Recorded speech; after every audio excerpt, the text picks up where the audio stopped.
É com grande honra que recebemos hoje o André Oliveira, um dos mais renomados especialistas em engenharia automotiva no Brasil.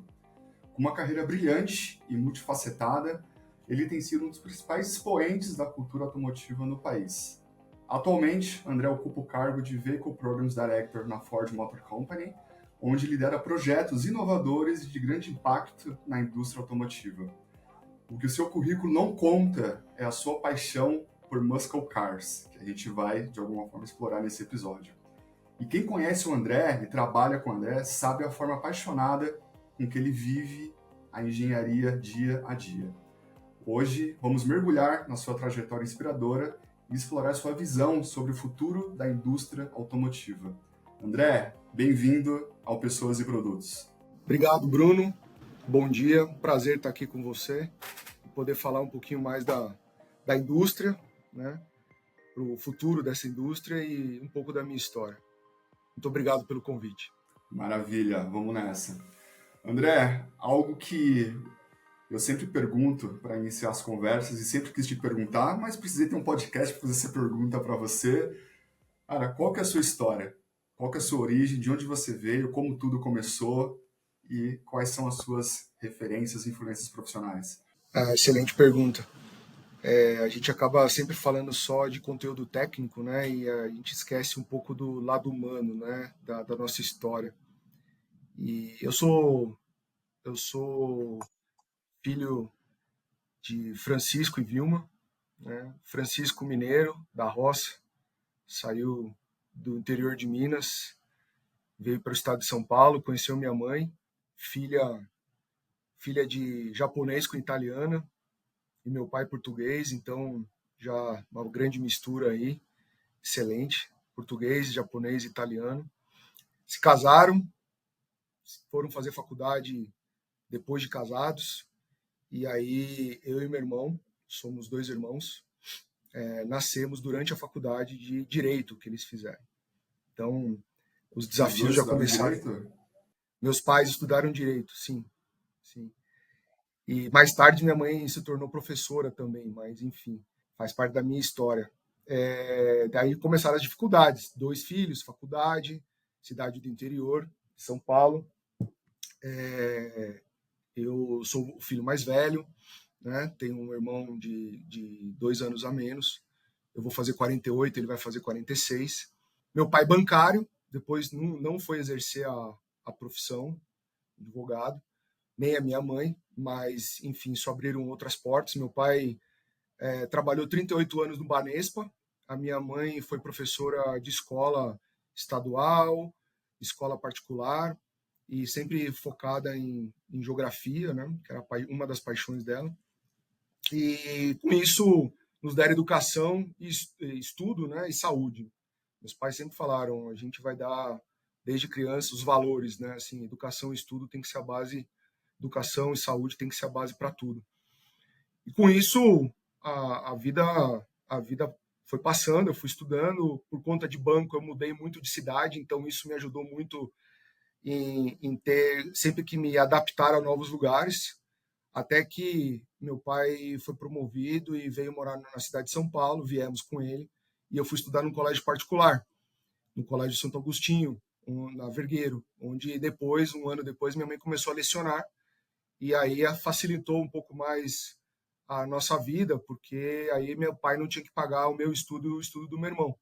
Mas isso trouxe vários aprendizados de vida, a partir do momento que a sua mãe está ali trabalhando no mesmo lugar que você está estudando, para você poder ter um ensino de qualidade e a sua família poder ter um pouco mais de conforto, isso desde cedo teve uma importância muito grande para mim, né? Então eu me formei no colégio, no Colégio Santo Agostinho, em 94. No terceiro ano do ensino médio, hoje, né, na nossa época, terceiro colegial, eu fazia colégio de manhã, cursinho de tarde e de noite, porque eu queria entrar logo na faculdade, então eu larguei todos os meus esportes, todos os meus hobbies e fui me dedicar somente a estudo. Adorava jogar bola, parei. Enfim, passei, né, em diversas faculdades e escolhi a Escola de Engenharia Mauá, em São Caetano, onde ingressei em 95. E fiz 5 anos, fiz em 5 anos. É uma faculdade maravilhosa. Trago hoje o que eu chamo de minha família que eu escolhi, grandes amigos, grandes profissionais, grandes irmãos que me acompanham aí nos últimos 25 anos, né? Fizemos 25 anos de formado, todos excelentes profissionais de sucesso em cada área. E, enfim, conhecer esse pessoal na época da faculdade foi um dos grandes ganhos que eu também tive na vida, por conta de ambição, de querer ser melhor, de querer. Todos eram amigos, todos somos amigos, mas não existia uma competição entre nós, mas uma competição para quem conseguiria não crescer, mas quem conseguiria aprender mais coisas nos estágios que a gente fez na época. Então isso era muito legal, e a gente voltava, trocava ideia. Então isso foi dando cada vez mais uma motivação enorme para querer aprender e querer seguir nessa jornada, né? E, enfim, dentro da faculdade, eu fiz uma série de outros cursos, né, extracurriculares, sempre voltado aí para tecnologia e para gestão de projeto, que é onde eu estou há 25 anos, né, na Ford. Se somar 2 anos de estágio, desde 98, desde o 4º ano da faculdade, eu estou na Ford, então uma carreira aí de 27 anos. Já hoje na engenharia da Ford eu já sou quase que um dos mais experientes, um dos mais antigos aí de tempo de casa, né? Isso dá um dá um orgulho muito grande, dá uma satisfação enorme. Já tive diversas oportunidades de sair da empresa, mas procurei ficar acreditando sempre no futuro, na cultura da empresa, no ambiente de trabalho e na marca, né? Que significa muito para mim. Tem muito da minha história infantil na marca, né? Desde quando eu era muito criança, todas as fotos de criança, meus pais com Ford, sempre tendo Ford, fotos da minha mãe me trocando no capô do carro, fotos de eu brincando no porta-malas do carro. Meu pai era um apaixonado pela marca Ford e acho que isso daí acabou me influenciando, né, para gostar da marca, né, dos produtos. Aprendi a dirigir no Ford e outras razões que me levaram a ser engenheiro e trabalhar na Ford, mas falando de história, infância, essa é a conexão aí que eu tenho com a marca, bem enraizado aí nas experiências desde criança, desde cheiro, flashes assim que eu lembro de reloginho do Corcel, quem que não lembra, né? O reloginho do Corcel, o reloginho do Del Rey, coisas que na época eram assim um símbolo de tecnologia, vamos falar assim, né, na época. Um baita feature. Eu quero explorar aspectos da Ford carreira. Antes, a te perguntar, você falou que estudou, fez cursinho aí, jornada tripla durante o dia estudando, passou em várias faculdades. Por que você tomou a decisão de fazer engenharia? O que levou você a tomar essa decisão? Algumas coisas. Eu sempre fui apaixonado por carro, né? Sempre fui apaixonado por carro. Desde as primeiras revistinhas, aqueles livrinhos de colorir, eu não queria saber de colorir nada que não fosse carro, né? Sempre gostei de carro. Brinquedo para mim sempre foi carro, né? E o irmão da minha mãe, Antônio Irata, engenheiro, se aposentou agora, 18 anos mais velho do que eu. Então eu acompanhei a jornada dele na faculdade, mesmo que muito pequeno, eu ficava fascinado de ver os trabalhos que ele trazia no final de semana para casa dos pais dele, né, dos meus avós. Ficava fascinado com compasso, com esquadro, plantas de componentes mecânicos, né? E ele é engenheiro mecânico, formado pela FEI. Então foi uma grande influência, além da paixão por carros. Mas eu não queria trabalhar na indústria, eu queria trabalhar indústria pesada, eu queria trabalhar com carro, pela paixão aí desde criança por carro. Ao certo eu não sei te explicar de onde veio essa paixão, mas você nasce com isso, né? Acho. E a engenharia foi a forma que eu achei de falar, não, eu quero desenhar carro, eu quero desenvolver carro, eu quero construir carro. E engenharia dentro do todo o espectro, né? Na época foi onde eu me identifiquei como passaporte para buscar uma vaga na indústria automobilística. Aproveitando esse gancho, a paixão por carros, e foi um pouco da introdução também, paixão por carros e muscle car. A gente fala muscle car, a gente tá falando de Mustang, né? Vamos ser direto aqui, a gente tá falando de Mustang. Uma vez você me contou que um dos fatores, dos pontos de você ter a ideia no passado de trabalhar na Ford foi por conta do Mustang. Sim. Como que é essa história, cara? Bom, apaixonado por carro, gostava de colorir, né, essas revistinhas de pintura, de criança, e eu achava a coisa mais linda do mundo, as linhas de design do Mustang. E quando eu ia comprar carrinho, de ganhar algum presente, eu sempre fazia referência àquele carro, que quando eu era pequeno eu nem sabia que chamava Mustang. Né? Sabia que era um Ford, porque eu sabia identificar ali o logo da Ford, o badge da Ford no carro do meu pai, e via, né, assim, Você nas associava que picapes. era Ford. Na verdade, eu nem associava que era um Ford, porque o Mustang não tem escrito Ford, é o Não cavalinho do tem. Mustang. Uhum. Mas eu era apaixonado. Mas do lado do Mustang sempre tinha uma F-150 da época, sempre tinham outros carros escrito Ford, então eu associei que aquilo era o Ford. Quando eu descobri que o Mustang era um carro da Ford, mais adiante, lembrando, né, naquela época não tinha internet, não tinha nada, foi uma revista que algum vizinho ou algum parente trouxe dos Estados Unidos e me deu de presente, que eu descobri que o Mustang era feito pela Ford, e aí juntou o Lé com o Cré, né? Eu falei, meu, o carro que eu sempre pintei, eu ainda vou dirigir um carro desse, perdão, eu ainda vou dirigir um carro desse, ainda vou trabalhar num programa desse, e eu vou trabalhar na Ford. Então, juntou paixão de criança, as experiências, aquele lance de estar sempre dentro de um carro Ford. E eu confesso que eu sempre passei ali na Avenida do Taboão, em São Bernardo, e vi aquele logo da Ford. E desde 12, 13 anos eu falava para o meu pai: um dia eu vou trabalhar aqui, um dia eu vou trabalhar aqui. E é muito perto, né? Era muito perto da Escola de Engenharia Mauá, que é ali do outro Uhum. lado, né? Sim. E apesar de eu ter passado em outras escolas, eu escolhi fazer faculdade ali, porque eu falei, eu vou ficar perto, porque a primeira oportunidade que tiver, eu vou ficar perto e vai aparecer. Isso em 95, eu só entrei na Ford em 98. Janeiro de 95 eu comecei a faculdade.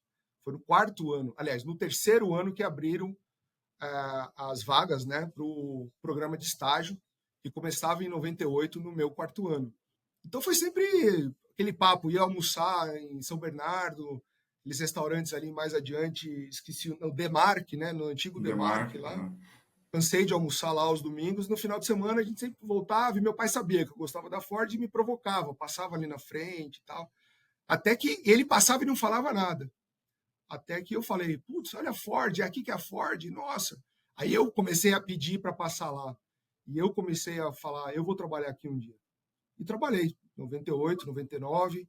Aí, 2000, eu fui efetivado no plano de trainee, depois da minha formatura. E fiquei pouco tempo em São Bernardo, é certo, porque logo eu fui para os Estados Unidos, no projeto Amazon, que deu origem ao primeiro EcoSport e o primeiro Fiesta desenvolvido e produzido pelo nosso time brasileiro e produzido na Bahia, né? E logo eu mudei para Tatuí, porque eu era da engenharia de testes, engenharia veicular de testes, e logo eu fui levado para Camaçari, aí fiquei até 2009, aí em 2009 eu voltei para Tatuí, mas já como gerente do novo EcoSport, que aí se tornou global, para a Europa, China, outros países da Ásia. E depois, em 2011, eu fui para os Estados Unidos. Aí eu fui para os Estados Unidos como parte do EcoSport para montar os protótipos lá num centro de lançamento de novos produtos, que já era um programa de escala global, né? Logo depois, antes do lançamento do EcoSport, eu já fui convidado para trabalhar num programa na Lincoln. A Lincoln, para quem não sabe, é a marca de luxo da Ford. E aí eu me tornei gerente de engenharia veicular de um programa da Lincoln. E fiquei entre 2011 e 2013 lá. E em 2013, quando eu fui repatriado, tive a oportunidade de ficar lá como funcionário americano, mas a proposta para eu voltar para o Brasil era irrecusável. Aos 37 anos, me tornar um engenheiro-chefe da América do Sul foi algo que brilhou meus olhos e era o melhor para a família também. Maravilhosa a experiência de morar nos Estados Unidos, trabalhar numa marca de luxo, mas aos 37 anos, né, tinha o quê? 9 anos de Ford, 2013, tinha 13 anos de Ford, virar engenheiro-chefe da Ford na América do Sul foi algo que não podia, não podia recusar, foi maravilhoso. E dali para frente, estamos aí, né? Depois, 2019, voltei a morar na Bahia, assumi a posição de diretor de engenharia. E em 2019 também um outro super reconhecimento e orgulho para a família e para mim mesmo. Um prazer trabalhar com profissionais maravilhosos aqui na empresa. 2021, com toda a reestruturação, aí eu assumi a posição atual, né, de direção de todos os produtos que vendem na América do Sul, produzidos aqui ou importados, com um escopo muito maior, olhando de forma holística o produto, né? Não só a parte técnica, mas a parte de business, de qualidade, de melhoria contínua, enfim, tudo. Experiências do usuário, contato com a imprensa. E aí eu comecei, já tinha bastante contato com a imprensa, mas aí eu comecei a dar as entrevistas, fazer as apresentações técnicas e que eu descobri que é uma das minhas paixões, falar do produto para o público e especializado. É um dos meus grandes prazeres hoje, falar de produto. E influenciar, quem sabe, as próximas gerações aí, né? Exato, é um desafio grande em relação a como as novas gerações veem o carro, o futuro da mobilidade, mas a gente toca nesse aspecto também daqui a pouco. Falando de indústria, futuro, produto, quero te perguntar algo também. 2 semanas eu estava num evento que você estava num painel falando sobre inteligência artificial e a generativa, coisas do tipo. E eu quero te perguntar sobre isso, uma visão de futuro. Primeiro, como que você vê hoje, como a indústria tem avançado em termos de inovação e sustentabilidade? E qual que é o papel da inteligência artificial nisso tudo? Excelente pergunta. Eu vou dividir a resposta em duas partes, né? Acho que a indústria, vou chamar de indústria tradicional, focada em produto, em acessórios, em features, né? Ela vem evoluindo muito, a gente tem visto cada vez mais experiências. Eu não gosto de ficar falando só de acessório, acho que a gente tem que falar de features, né? A gente tem que falar de experiências embarcadas. A gente tem que falar como que o consumidor interage com aquilo, onde que aquele determinado item, peça ou software, né, que é para onde a indústria está tendo avançado muito mais, oferece de comodidade direta ou indireta para o consumidor. Então, não é recente, mas você tem visto aí toda a evolução de veículos híbridos, híbridos flex, carros 100% elétricos, né? Você tem visto aí toda essa evolução na linha de motorização, né? Ou de propulsão. A gente já não fala mais de motorização, a gente já fala de propulsão.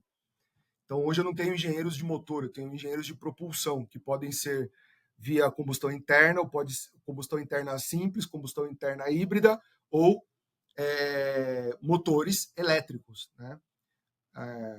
A bateria. E aí o mundo de carros híbridos e a bateria entram no mundo, né? É um outro mundo, porque tem várias tecnologias, vários tipos de bateria, vários tipos de recarregamento dessas baterias, enfim. Talvez esse pode ser um outro podcast, Bruno, no futuro, para a gente falar detalhado sobre isso. E então você vê uma série de atividades, né? Você vê uma série de evoluções, desde conforto em banco, o banco com muito mais graus de liberdade de movimentação do banco, então várias posições, banco que já gira no próprio eixo, virando para trás. Você vê uma série, banco que faz massagem, né? Caixa de som embutido em banco. Você vê uma série de novidades.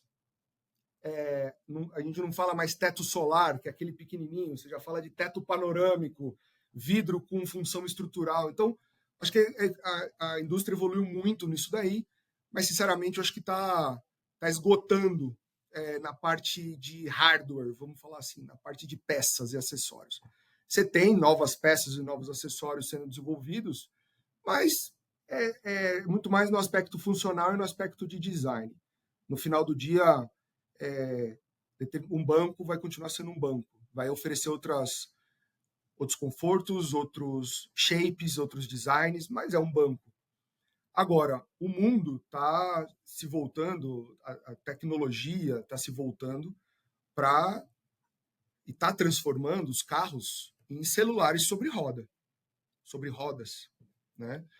E o que eu estou trazendo com isso? Tecnologia embarcada, software embarcado.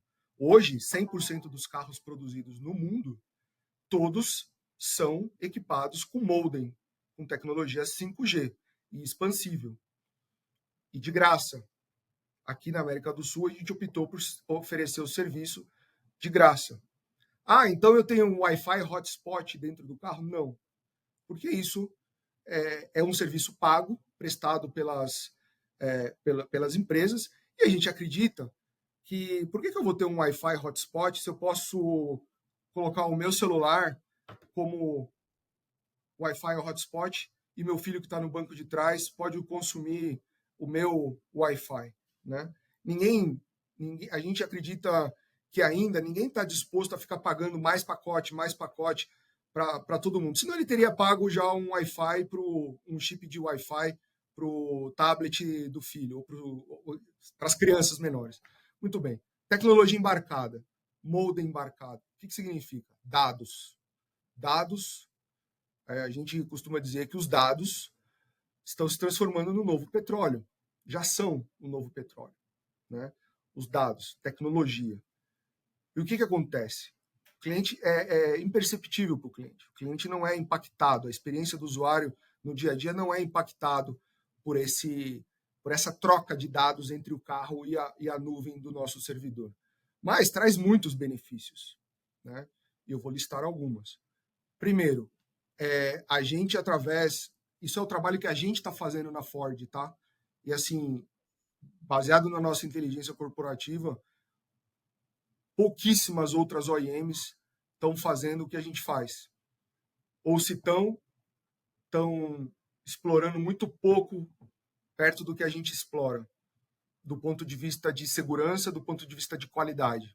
Hoje, eu consigo fazer análises preditivas, fazer prognósticos dos carros conectados através da nossa central de comando aqui, que eu te convido para conhecer um dia, o nosso Command Center, onde eu tenho todos os carros conectados, lembrando que por LGPD, Lei Geral de Proteção dos Dados, né, o usuário pode dar ou não o consentimento da gente usar esses dados dentro de todas as regras corporativas e da lei, né? E a gente monitora os códigos de erro que o carro vai gerando. O que são códigos de erro? São DTCs. Isso não é novidade. Esses DTCs são gerados há décadas. Inclusive, é regulado pela Sociedade de Engenharia Automotiva Mundial. Só que eles ficavam armazenados nos módulos dos carros, no módulo de controle do motor, no módulo de controle da transmissão, enfim, no módulo de controle de airbag. E com a tecnologia e com a conectividade, hoje todas essas informações de código de erros são transmitidos via 5G para a nossa nuvem.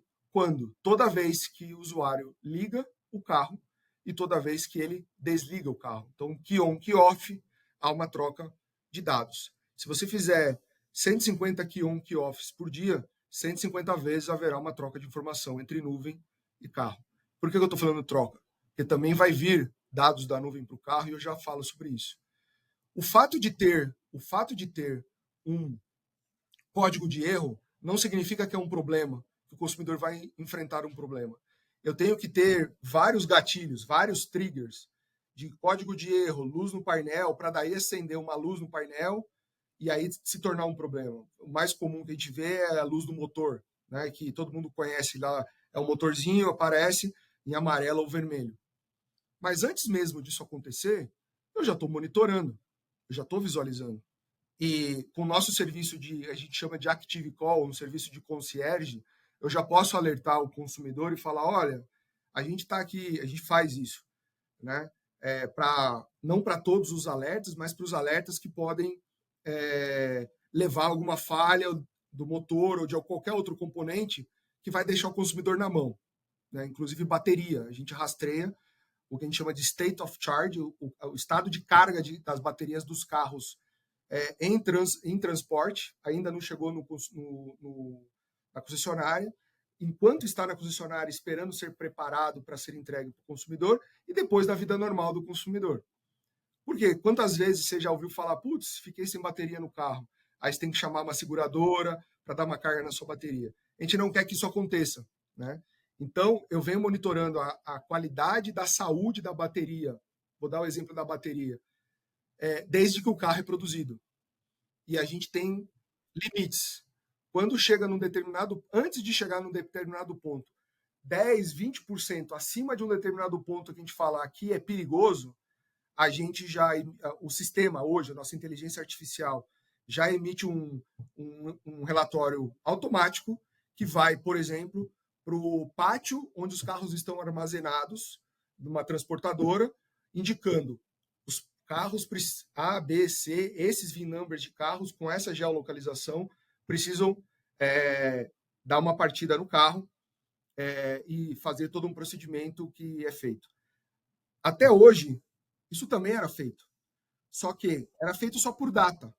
O carro ficou lá mais do que 5 dias parado, ou mais do que 15 dias parado, liga todos. Pá, era um desperdício. Liga todos. Vai descarregar enorme. A bateria, liga todos. Uhum. Liga todos. Liga todo mundo. Está aqui há mais de 15 dias, esperando o navio chegar para transportar, liga todo mundo. Um baita desperdício, né? De dinheiro, de combustível, emissões gasosas dando partida lá, largando o carro parado, né? Enfim, hoje a gente consegue dar a geolocalização e o VIN number de cada carro que precisa ser carregado. E fala, você tem entre hoje e daqui a 3 dias para ser carregado. Não carregou, me acende uma luz vermelha, falando o prestador de serviço tinha que ter feito e não fez. E guess what, né? Você vai monitorando a eficiência e a eficácia daquele serviço também que você está comprando. Muito bem. O carro chega no dealer. O dealer tem que fazer o mesmo procedimento, carregar o carro a cada tantos dias para não deixar a bateria chegar. O problema não é que a gente tem problema na bateria. A gente tem problema em deixar ela baixar até um determinado nível, que daí vai dar um problema de... a gente chama de efeito memória, né? A gente fala de celular, chega um ponto que você não consegue mais carregar aquela bateria. Ela não é recuperável, ela não é mais recarregável no seu máximo de carga. Então, a gente está num nível que hoje a gente controla a saúde da bateria antes da venda e pós-venda, e quando chega perto de um limite de vida, né, perigosa ali, de forma que vai causar um dano permanente, a gente liga para o consumidor e fala, você está 15 dias sem dar partida no seu carro. E olha que coisa fantástica, olha que mudança de paradigma. Antes, você sabia de um DTC quando o carro ia para a concessionária, para uma revisão, Exato. algum problema de campo. Agora você tem essa informação em tempo real. Imagina o mundo de possibilidades que isso abre, você diz de análises preditivas, manutenções, evoluções do produto. Exato. É um mundo que se abre de oportunidades. Então, o nosso concierge liga para o cliente e fala...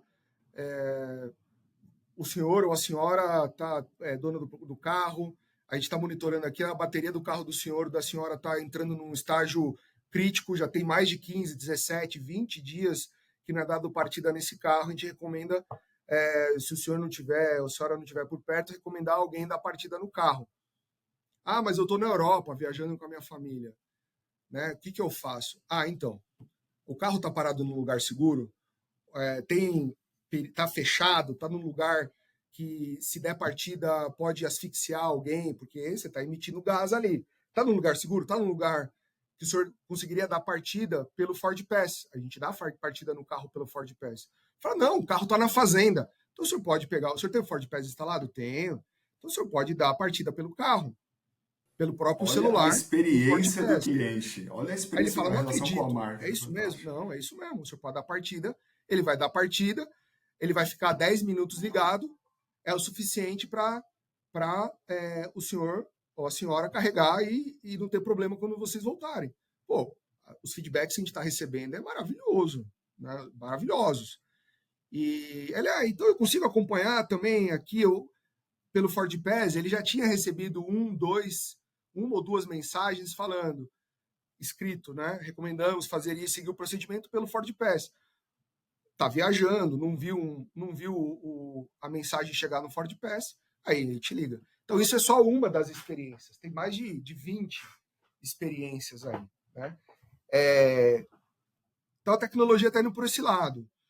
A gente é obcecado por qualidade, experiência do cliente, e em vez de ficar fazendo as tradicionais reduções de custo que nós mesmos fazíamos no passado, numa outra Ford, hoje a gente está obcecado por qualidade, por a experiência do consumidor, e através dessas experiências a gente aumenta o loyalty, ele vai comprar um outro carro da Ford porque ele se apaixonou por aquela experiência, a gente está cuidando, né, do patrimônio do cliente, o cuidado, então, é importante, e ele, além do loyalty, né, que a gente fala, a gente vai ter reduções de custo indiretamente, porque a hora que ele leva um carro com bateria danificada na concessionária, se tiver menos de um ano, eu vou ter que trocar em garantia.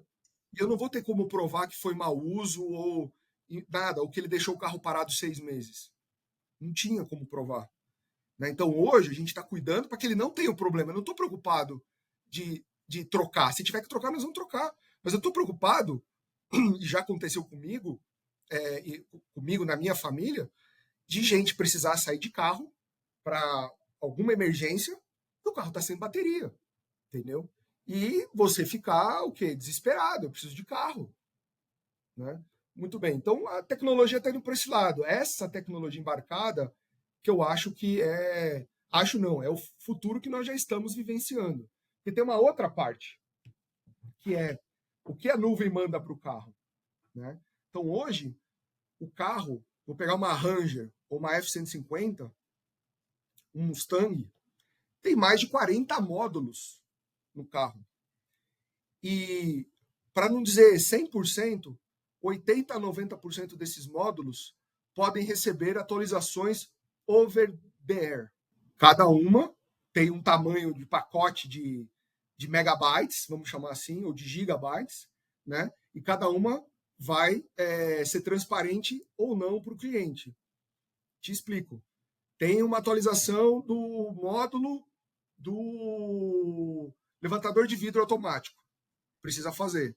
Antigamente, e são atualizações normais, que às vezes descobre um novo modo de falha num carro lá na Indonésia, a engenharia volta, revisita para todos os carros e solta um software atualizado. O que acontecia antigamente? Ou esperava, ou tinha que fazer um recall para atualizar o carro de todo mundo, se fosse um item relacionado à segurança, ou um item só de satisfação de qualidade, tendo problema ou não, numa próxima revisão, numa próxima ida ao concessionário, esse consumidor teria o carro atualizado. Agora, eu solto um pacote de atualização para os VIN numbers, para os carros específicos que eu quiser. Se for uma atualização que não precisa, não afeta a segurança, vamos chamar assim, e você tiver deixado no setup do carro as atualizações como automáticas, que é assim que sai de fábrica, se ninguém tirou, vai vir a atualização automática, depois você vai ser só informado, vai ter uma telinha, vai ter um pop-up, que a gente chama uma mensagem de texto falando, seu carro recebeu uma atualização automática do módulo de controle do vidro e você está ok, boa viagem. Aperta ok, desaparece. Agora tem Igual o atualização. celular, quando você dorme, acorda, ele atualizou o sistema operacional e você está Exato. informado que ele foi atualizado. Agora, tem atualizações que vão tomar mais tempo, porque são pacotes de dados maiores. Atualização do módulo de controle do motor. Primeiro, eu não posso fazer com o motor ligado, por uma questão de segurança. Eu tenho que fazer com o carro parado. Não estar ligado, ele tem que estar estacionado. E vai demorar 6 horas. Aí vem uma tela lá de programação falando, Precisamos fazer a atualização automática do software do seu motor, por exemplo. Eu não lembro as palavras, tá? Mas no final esse que é o sentido. Você quer agendar para hoje à noite? Como celular. Você quer programar para hoje à noite? Quer programar para horário específico? Quero programar. Então significa, toma 6 horas, leva 6 horas. Então por quê? É feito todo o download de vários gigabytes, 4, 5, 10, dependendo, de graça para o consumidor, não é cobrado. A partir do momento que fez todo o download, é apagado o software anterior para poder instalar o novo. Então eu não posso estar com o carro andando. Concorda? Não posso, causa problemas. Então esse é o protocolo de segurança. Então, ele programa, vai lá, no outro dia, quando você chegar para dirigir o carro, você ligou o carro, download feito com sucesso, instalação feita com sucesso, ok to go. E vida que segue. Então, isso é só um exemplo ou dois que eu dei aqui de bateria e de módulo de motor e de atualizações over the air que já estão acontecendo nos nossos carros e os clientes nem sabem. A gente comunica, a gente fala para a mídia, mas passa despercebido. Graças a Deus.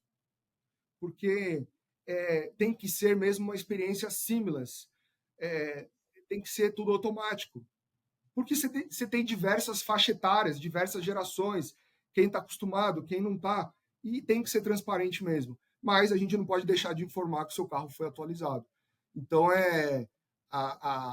o mundo da automobilística está indo para esse caminho. A gente já está lá. A Ford, globalmente, principalmente aqui no Brasil. E mais, te digo, tudo isso que a gente está fazendo, muito do que a gente está fazendo, são soluções locais que agora a gente vai levar para o global.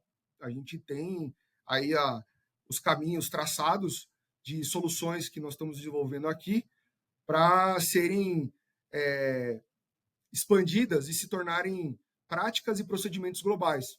E aí o ganho é difícil até de mensurar.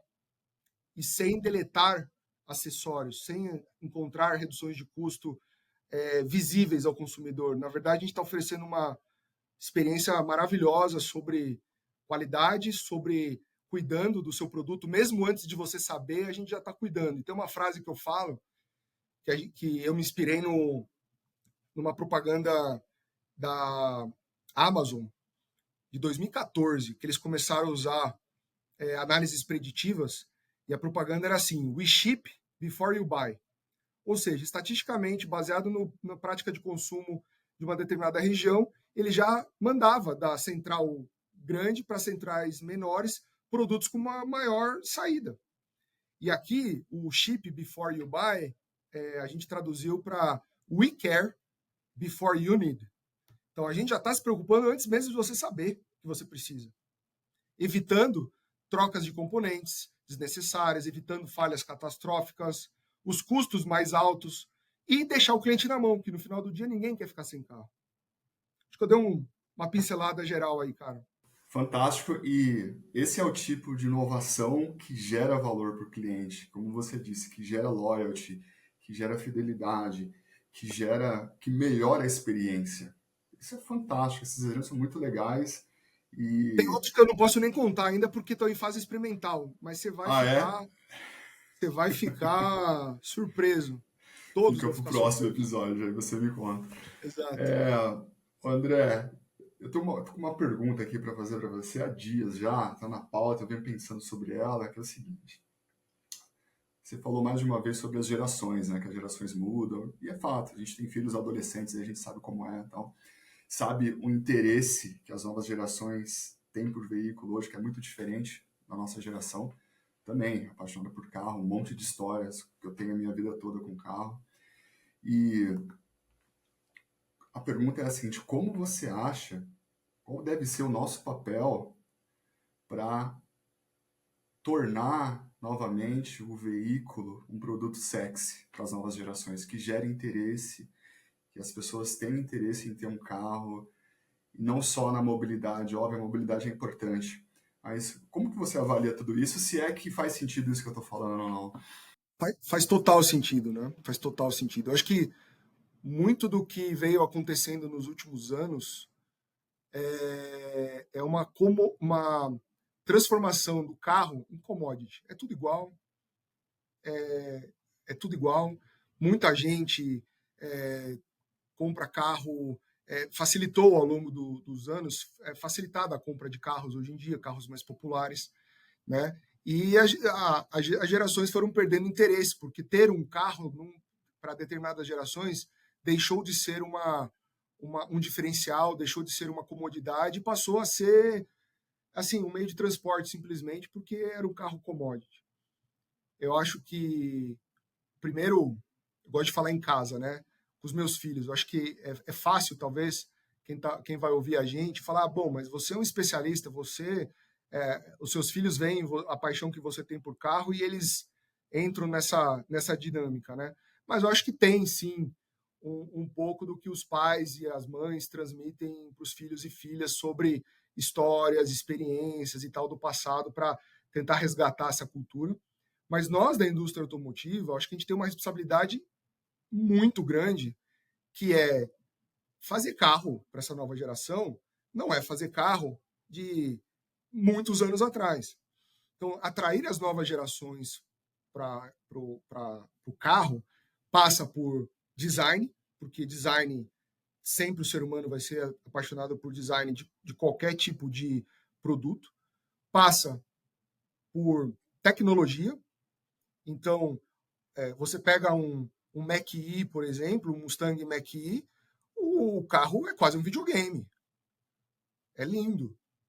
Você pode botar o teu filho, se estiver parado no estacionamento, esperando o teu marido entrar para fazer um supermercado, a mãe pode ficar com o filho no carro e o filho ficar colorindo um desenho na tela do carro. Pode fazer, tem vários joguinhos ali. Então, acho que passa por tecnologia embarcada, por experiências ligadas à conectividade, né? E as experiências de uma forma geral. Assim, e a Ford está se tornando mundialmente, inclusive, você pode pegar falas do nosso CEO, o Jim Farley, a gente quer produtos cada vez mais nichados. A gente quer sair da commodity. A gente quer produtos cada vez mais nichados. Então, você vê, a gente acabou de lançar uma Ranger Black semana passada, em cima do novo produto, que é um consumidor que quer andar numa picape, que quer andar numa picape grande, uma picape com requinte, com luxo, mas ele não liga para o 4x4. Ele quer uma transmissão automática, mas ele não liga para o 4x4, porque é um preço mais acima. Todos os outros features que vêm junto com o 4x4. Eu quero uma picape urbana. Então, espera lá. Por que eu vou comprar a picape A, B e C do concorrente se eu tenho essa daqui agora da Ford, que é uma Ranger, que tem um design diferenciado, que tem um porte, um tamanho e um conforto interno, além de toda a tecnologia embarcada que traz que os outros não trazem? Pô, e pera lá, custa mais barato ainda? Ou é o mesmo preço? Então pera lá. Não, foi um sucesso o lançamento de semana passada. Os jornalistas falaram, vocês vão causar um transtorno no mercado. Então, assim, produtos cada vez nichados, a gente vai buscar público cada vez mais interessado em produtos preparados para os seus interesses, né? Então, a gente tem vários, o próprio Bronco, né? Pessoal que quer uma SUV, não liga para caçamba, quer uma SUV com real off-road capability.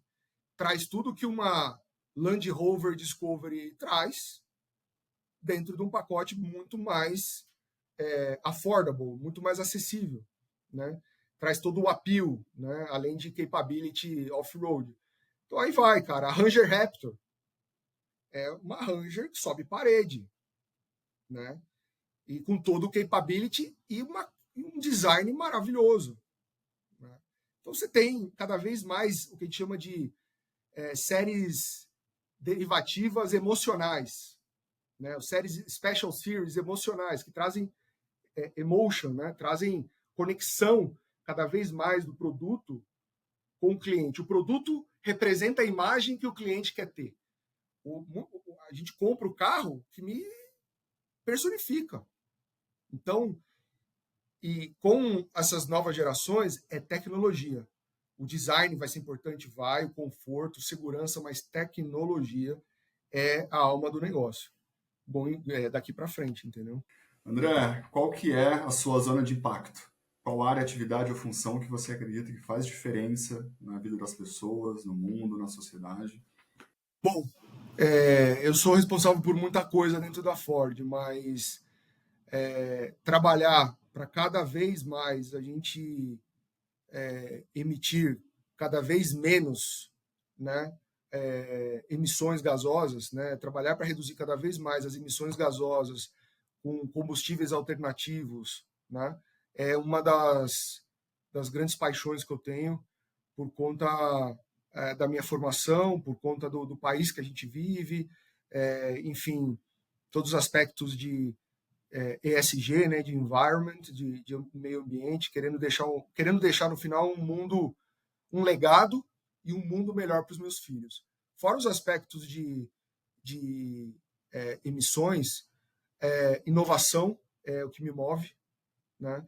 E mais recentemente, os últimos 2 anos, tecnologia, né? Toda essa parte de conectividade, uma coisa que eu tive que aprender muito rápido.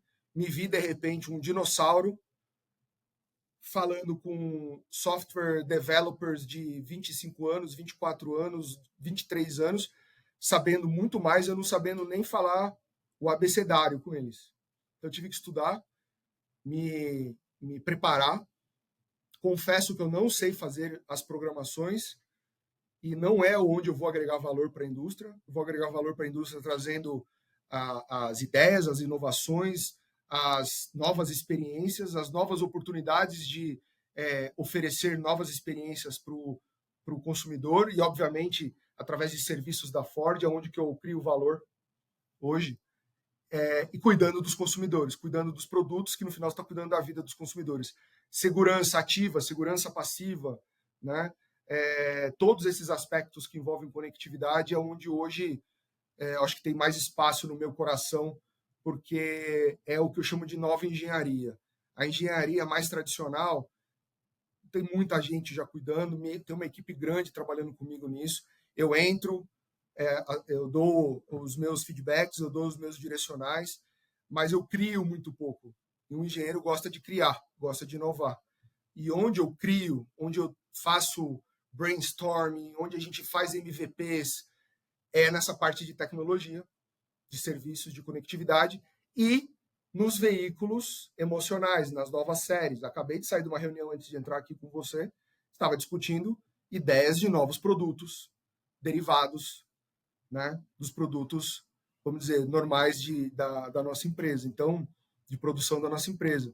Então, assim, isso me enche de paixão, me renova a cada dia. E apesar de ter aí 25 anos, eu não penso em parar de trabalhar tão cedo, por conta de todas essas experiências e como que eu posso contribuir para o mundo mesmo, né? Por isso que eu faço questão de ir em seminários, faço questão de dar entrevista, faço questão de falar, porque eu não quero ser só a Ford ter esse tipo de trabalho, ou só a Ford ter esse tipo de serviço ao consumidor, entendeu? Acho que todo mundo vai migrar para isso, mas que todo mundo se inspire, que tenham a visão de investir em algo que vai trazer, no final do dia, elementos e de segurança e de experiências focado no consumidor. E é através também de competição que a gente vai buscar melhorar sempre, né? Você não ter competidor não é bom. E eu não estou falando que a competição não faz, tá? Muita gente já está fazendo, mas em níveis diferentes de serviços ou de utilização desses dados. Tem gente que está monetizando. Exato, com outras Não quero entrar estratégias, né? não quero entrar nessa pauta, mas a nossa governança é totalmente focada em experiência e qualidade. André, me indica 2 pessoas para o podcast para ter esse papo legal aqui, igual a gente tá batendo esse papo. Cara, acho que 2 pessoas que estão fazendo um trabalho maravilhoso, quer dizer, muita gente está fazendo, mas 2 nomes assim que vêm à minha cabeça é a Ariane Campos. Ela é uma das nossas líderes aqui, engenheira, é uma das faces da, das mulheres dentro da engenharia, é uma mentora de muitas mulheres no início de carreira, homens também, mas ela faz um trabalho de inspiração muito grande com jovens mulheres que ingressam na indústria automobilística. que hoje não necessariamente precisa ser engenheiro ou engenheira, né? Hoje a gente tem desde desenvolvedores de software, administradores, né, de gestão de projetos, até as mais outras, até psicólogo a gente tem dentro do time, porque trabalha nas questões das experiências e tudo mais. Então a Ariane é um super talento nosso, recomendaria ela. E recomendaria o Luciano Dreymeyer. O Luciano é um grande parceiro, também ligado à conectividade, só que hoje ele está mais focado em funções globais, que depois voltam para a América do Sul, porque, como você sabe, um terço dos quase 2 mil engenheiros da Ford, aliás, um terço de todas as tecnologias da Ford já são desenvolvidas por um terço dos quase 2 mil engenheiros daqui localizados na América do Sul. Então, assim, mais de 1.500 pessoas trabalhando para a matriz nos Estados Unidos, desenvolvendo tecnologia. E todas as tecnologias da Ford, 33% é feito por nós. Luciano ligado também à conectividade, serviços integrados, integrated services, que a gente fala, que vai explorar novos capítulos aí, talvez mais oportunidades. Tem coisa que ele não vai poder falar porque ainda é segredo mundial, mas tenho certeza que ele vai poder contribuir bastante também para esse tema de conectividade, tecnologia. Já é um gancho aí para ele falar mais aí desse tema. André, 2 pontos. Eu super te admiro e gosto muito das pessoas que colocam amor, cara, e paixão naquilo que fazem, sabe? Tipo, cara, trabalho não é trocar tempo por dinheiro, cara. É ter propósito, é trabalhar, é sentir bem, é se Propósito. divertir no trabalho. Porra, e você é um desses caras que eu super admiro e coloca amor no que você faz, muita paixão, assim como outras pessoas também, que eu já tive a chance de falar aqui. Uma história que eu sempre lembro, eu me rio sozinho, dou risada sozinho disso. Quando eu te conheci, tava lá numa reunião em Camaçari, um monte de gente na sala. Demorei para convencer meu chefe que, não, vamos lá para Camaçari, vamos vender, tem projeto, tem potencial, tá total. Fui com um monte de expectativa para vender um monte de projeto e saí de lá comprando horas de engenharia da Ford, cara. Eu te vendi horas em Tatuí, é isso aí. Fantástico. Aí voltando eu pensei, porra, como que eu vou explicar agora? Eu cheguei aqui para vender e voltei para casa comprando horas de engenharia, cara, foi um barato. É isso aí. Uma E um história, só pouco, um exemplo. e um pouco desse amor, né, que eu trago não é hipocrisia, não é dinheiro, não é blá blá blá, mas você lembra lá que eu te falei do Mustang, né, lá atrás. Agora a gente acabou de fazer 60 anos do Mustang e a 7ª geração, né, desde 1964 já vendemos mais de 20 milhões de Mustangs na história e a 7ª geração foi inspirado uma releitura do shape do carro da primeira geração. E na cerimônia de celebração em Interlagos, aqui no Brasil, eu não podia deixar de fazer uma tatu, uma silhueta do Mustang, né? E mais Sensacional. recentemente, a gente fez o lançamento da Ranger, foi um projeto que eu me dediquei muito, entreguei muito do lado pessoal. Muitas vezes tive que ficar longe dos meus filhos, porque eu estava viajando a trabalho, trabalhando lá na Argentina, e eu também tinha prometido que se todo o sucesso que a gente esperava da Ranger se concretizasse, sobre aspectos não só de vendas, mas sobre a aceitação do consumidor, sobre ser reconhecida como a melhor picape do mercado e ser reconhecido como uma super qualidade, eu ia fazer uma tatuagem de uma Ranger, que também é um carro, assim, eu amo picape e Mustang, Icônico. né? Então, eu não podia deixar de fazer nos mesmos moldes uma Ranger no outro braço, né? Então, agora a pergunta da galera aqui é onde que vai ser a próxima, né?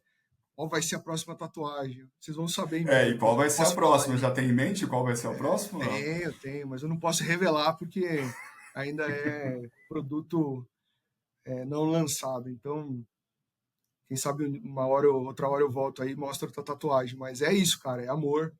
Eu já, como eu falei, tive a oportunidade de sair inúmeras vezes e não saí, mesmo para ganhar muito mais.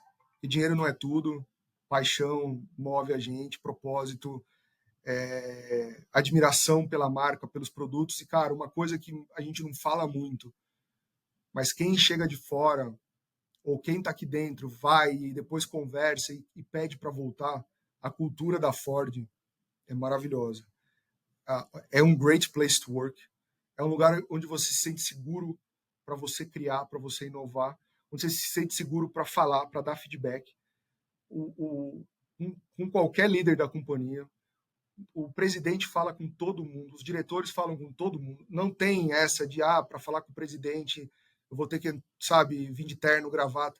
Cara, o dress code, assim, todo mundo agora é camiseta preta, camiseta branca, calça jeans, sapatênis.